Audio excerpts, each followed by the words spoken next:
मैं वेलकम करती हूँ। खबर ये है कि पाकिस्तान के फॉरेन मिनिस्टर बिलावल भुट्टो ने ये कहा है फ्रांस टीवी को इंटरव्यू देते हुए कि no help offered expected from India on floods. उन्होंने कहा है कि इंडिया ने सैलाब के मौके पर हमारी कोई मदद ही नहीं की, हमें कोई मदद ही फ्राहम नहीं की। यानी ये कि हमारे हमसाया मुल्क उन्होंने तो आते ही इस्लामोफोबिया की बहस शुरू कर दी और इसके ऊपर बातें शुरू कर दी। और क्योंकि इमरान खान जो थे वो बड़ा एंटी इंडिया स्टांस लेते थे, तो उन्होंने कहा कि उन्होंने भी आके एंटी इंडिया स्टांस लिया है, ताकि हम जो है वो जाके पाकिस्तान जाके बता सकें कि देखिए हमने बड़ा तगड़ी बात की है, वरना इमरान खान ने जो है वो उनको कहना था। बिल्कुल इंडिया के बारे में बात करनी चाहिए, इस्लामोफोबिया के बारे में भी बात करनी चाहिए, लेकिन क्या एक यंग फॉरेन मिनिस्टर, आप क्या समझते हैं जो पुराने जो सियासी बाबे हैं उनकी बातों में आगे।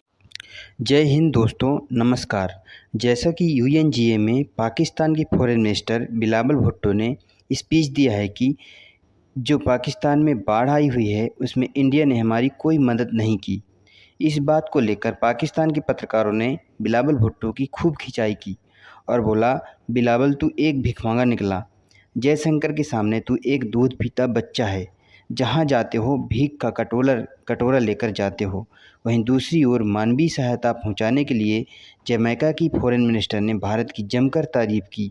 इसी बात को लेकर पाकिस्तान का मीडिया बौखलाया हुआ है। वीडियो बहुत ही इंटरेस्टिंग है, अंत तक ज़रूर देखें। के ऊपर बातें शुरू कर दी। और क्योंकि इमरान खान जो थे वो बड़ा एंटी इंडिया स्टांस लेते थे, तो उन्होंने कहा कि उन्होंने भी आके एंटी इंडिया स्टांस लिया है, ताकि हम जो है वो जाके पाकिस्तान जाके बता सकें कि देखिए हमने बड़ा तगड़ी बात की है, वरना इमरान खान ने जो है वो उनको कहना था। बिल्कुल इंडिया के बारे में बात करनी चाहिए, इस्लामोफोबिया के बारे में भी बात करनी चाहिए, लेकिन क्या एक यंग फॉरेन मिनिस्टर, आप क्या समझते हैं जो पुराने जो सियासी बाबे हैं उनकी बातों में आ गया, उसके पास नया कुछ नहीं है दुनिया को बताने के लिए, नई बात करने के लिए, या कि वो पुरानी रैंट ही नए फॉरेन मिनिस्टर भी करेंगे। आप वजीर आजम भी न्यूयॉर्क में है, आप इसको कैसे देखते हैं सर?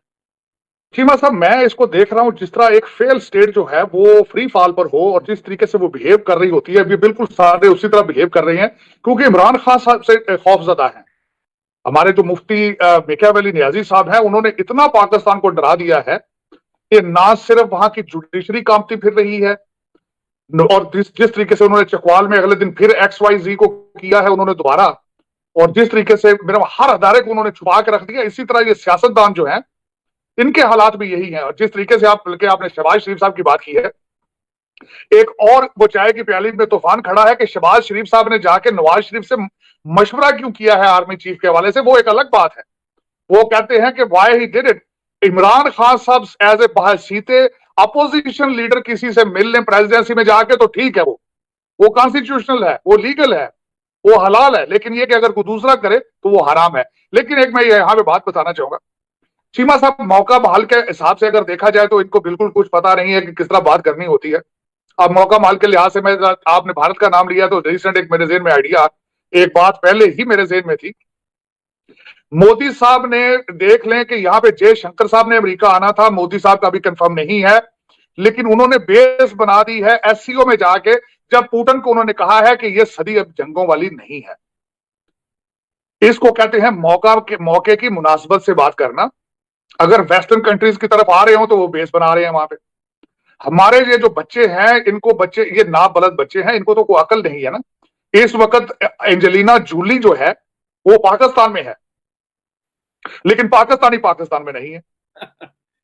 एंजेलिना जूली है वहां पे, अर्तुगरुल गाजी की सारी टर्कश जो है टीम सारी वो पाकिस्तान में है, लेकिन पाकिस्तानी पाकिस्तान में नहीं है।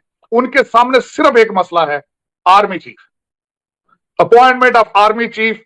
इस तरीके से हर सियासतदान जो है उसके मुंह से झाग निकल रही है आर्मी चीफ की अपॉइंटमेंट की वजह से। और ये एक शर्मनाक एक वाकया है कि ना आपके पास खाने को कुछ है, ना बचाने को कुछ है। आप उजड़ चुके हैं, 4 करोड़ बंदा उजड़ गया है, किसी को शर्म ही नहीं है। और दूसरा ये आर्मी चीफ, पता नहीं इनको क्या क्या मसला बन गया है कि मेरा इस वक्त लंदन से लेकर वो कहते हैं कि पाकिस्तान इस्लामाबाद तक सिर्फ army chief, army chief, army chief. लेकिन डॉलर बेकाबू, foreign policy doesn't exist, economic policy doesn't exist.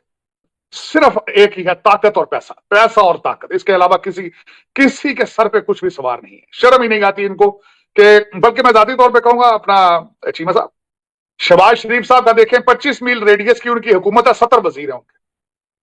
इनको आने नहीं चाहिए था यूनाइटेड नेशंस में, क्या लेने आना था, क्या कहेंगे यहां खड़े हुए। खैरात मांग रही है, वहीं से कह देते अल्लाह के नाम पे कुछ दे दे। यहां पे 25 लोग जो साथ लेकर आए हैं उनका भी खर्चा पाकिस्तान पे डाला गया। यहां पे 7 स्टार होटलों में ठहरेंगे, उनका खर्चा भी पाकिस्तान के मुआशरे पर। तो इस जुल्म की क्या जरूरत है? जब यहां आने का, यहां तो देखें यूनाइटेड नेशंस में वो आके स्पीच तो तब दे अगर आपके पास कुछ सब्सटेंस मौजूद हो, आपके पास कोई टॉपिक मौजूद हो। अल्लाह के नाम पे खैरात मांगनी है आपने तो वहीं से मांग लेते, स्काइप पे मांग लेते भाई। गरीब लोगों के खर्चात जो है जहाजों के ऊपर उड़ाने की क्या जरूरत है 7 स्टार होटलों में? यहाँ पे ये पाकिस्तानी जो यहाँ पे अब इकट्ठे होंगे, पहले तो पीटीआई वाले बाहर चीखेंगे, नून लीग वाले अलग बारबेक्यू करेंगे। एक अलग तमाशा यहाँ पे इस वक्त पक रहा है यूनाइटेड नेशंस के आसपास। मैं अभी यहीं बैठा हूँ, यूनाइटेड नेशंस से 4 ब्लॉक पर बैठा हूं मैं। लेकिन जितना भी अफसोस किया जाए कम है। और गवर्नेंस के हालात मैं वेलकम करती हूँ। खबर ये है कि पाकिस्तान के फॉरेन मिनिस्टर बिलावल भुट्टो ने ये कहा है फ्रांस टीवी को इंटरव्यू देते हुए कि no help offered expected from India on floods. उन्होंने कहा है कि इंडिया ने सैलाब के मौके पर हमारी कोई मदद ही नहीं की, हमें कोई मदद ही फराहम नहीं की। यानी ये कि हमारे हमसाया मुल्क भारत की तरफ से कोई मदद नहीं आई। हूँ फ्रांस 24 इन न्यूयॉर्क में उन्होंने इंटरव्यू देते हुए कहा कि नहीं जनाब, इंडिया की तरफ से तो कोई मदद नहीं आई। फिर उन्होंने ये कहा we have a long and complicated history. फिर उन्होंने कहा unfortunately the India today is a changed India and is no longer the secular India. अब इसमें 2-3 बहुत बड़े बड़े सवाल खड़े होते हैं।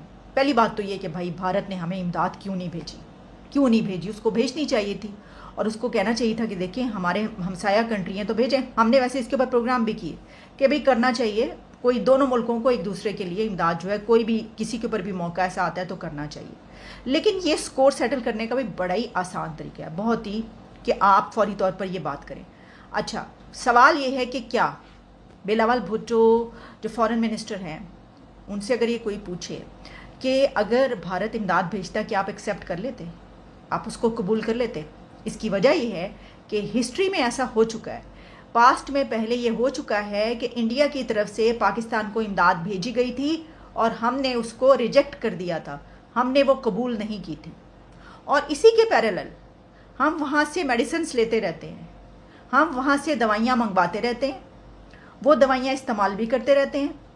यहाँ से वहाँ पर अपना इलाज करवाने के लिए, ट्रीटमेंट के लिए लोग भी जाते रहते हैं, क्योंकि वहाँ पर बहुत आसान इलाज है, बहुत सस्ता इलाज है, वहाँ के डॉक्टर्स बहुत आला माने जाते हैं। और यही वजह है कि यहाँ पर ऐसे लोग कि जो यूरोप, अमेरिका, कनाडा वहाँ पर नहीं जा सकते इलाज के लिए, तो वो क्या करते हैं, वो इंडिया जाते हैं। लेकिन हमें इमदाद नहीं भेजी सैलाब पर। अब प्रॉब्लम ये है कि अगर पहले आपको जब भेजी थी तो आपने इनकार क्यों किया?